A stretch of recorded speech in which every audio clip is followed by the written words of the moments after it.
Now in this bustling, supernatural scene, Monster Hunter Hab is on a special mission to hunt down a Earth demon named Eldorus. This Earth demon controls land freely, crashed the city center party. Hab rushed over, only to find a police car meet up.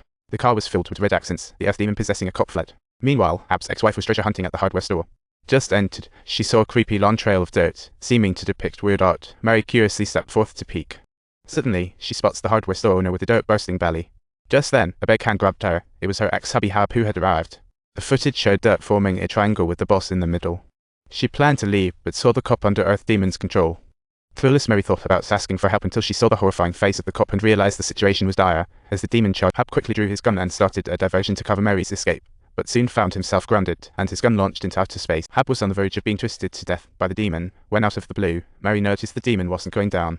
It wasn't until Hab shot her head that the demon finally collapsed. Turns out, the head is the demon's Achilles heel, break it, and it's a one-way. After the ordeal, Mary couldn't believe it. Her relationship with Habby's, he wasn't a professional killer. But Hab was puzzled. All three demons performed the same triangle ritual. Were they planning a big event? So, she hurriedly called Fat Auntie for it, but Fat Auntie was just an information broker. Clueless about it, another scandal broke out before she finished. Two guys and a girl went to the lakeside for a spring outing, and to win the hot chick, the two big guys engaged in a real brawl. While they were at it, a demon shadow suddenly appeared outside the car window, making all three of them completely baffled. The monster truck's tire exploded, sending the woman flying, and the once proud monster truck showcased a disaster show instead. When the woman got up to see who got blown up, she found two buff dudes squished under the truck, their insides decorating the ground. In a twist, both guys were possessed by the demon. They became living puppets right before her eyes. Hab was facing new troubles, hoping to crack the demon's intentions by flipping through the monster manual.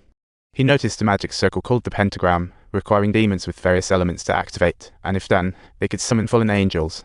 The 5 corners of this magic circle matched with 5 triangles, and 3 were already completed. If they managed to finish it all, a catastrophe was surely. While Hab noticed the demon appearances matched the 5 corners of the pentagram. Looks like the center is the VIP lounge for summoning fallen angels. At this moment, Mama called, saying the higher-ups assigned a new mission. A new demon, Sliferis, appeared by the lake hours ago. Sliferis' death kiss was scarier than the previous demons, and Mama warned him to be exceptionally careful. Hab rushed to the lakeside but found it empty. Only blood remained. He arrived late, but Hab isn't worried, having guessed the wind demon's direction with his pentagram. This time, he decided to wait for the fish, and as night fell, he quietly set up fishing at the bridge. Sure enough, not long after, the two possessed by the wind demon appeared with a woman. Hab immediately raised his sniper rifle and took it. The wind demon had some smarts, holding the woman as a human shield. Hab had no choice but to fire another target. Just then, a car suddenly charged toward him, but with Hab's amazing recovery ability, he quickly crawled out from under the vehicle. As he reached for his sniper, Callahan, his ex-BF and the interferer, pinned his arm. Next morning, Mama arrived, unable to reach her son. Hab was nowhere to be seen, just the wrecked car. It seemed her son was in trouble. Soon in the car, she found a crowd, another dead woman lay out. She was placed in the center of a triangular magic circle, resembling past incidents. Hab was caught by Callahan and tied to a metal rack.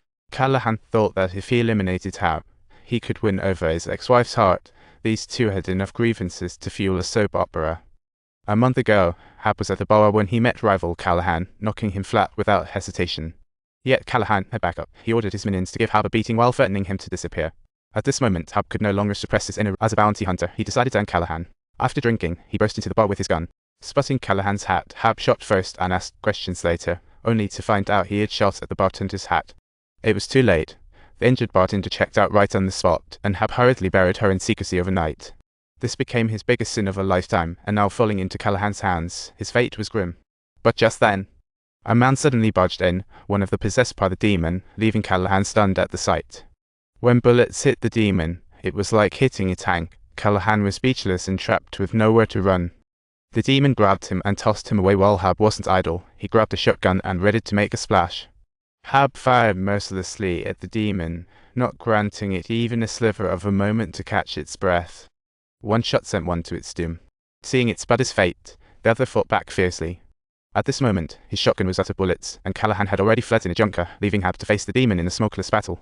As the demon charged toward him, Hab decisively cranked up a chainsaw, ready to go and without hesitation. He sliced the demon's head, and it was consumed by hellfire instantly. 4 or 5 demons are defeated, with only one tricky 5 demon left. If you enjoyed my story, don't forget to hit like and subscribe, so you won't miss the next wild adventure.